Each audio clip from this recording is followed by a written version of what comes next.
Nimani go'shi bu? Oshni go'shi. Oshga otdi, toklani qara. Oshga bo'lmaysizmi?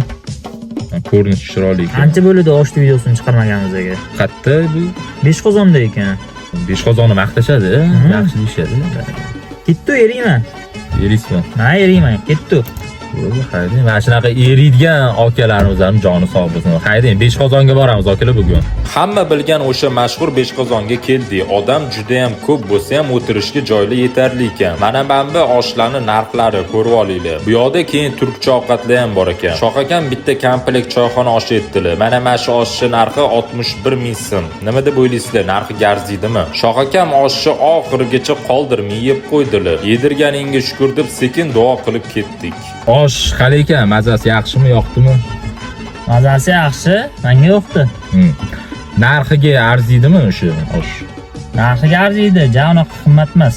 Bilasizlar, men oshni yoqtirmayman, shuning uchun yemadim. Yemagan narsamga baho bera olmayman. Erkaklar yoqtiradi-da, xuddi yeb yurgan bolalarga emas-da o'sha ish. Bazı gecelarda düşer ya hayalin pencereme.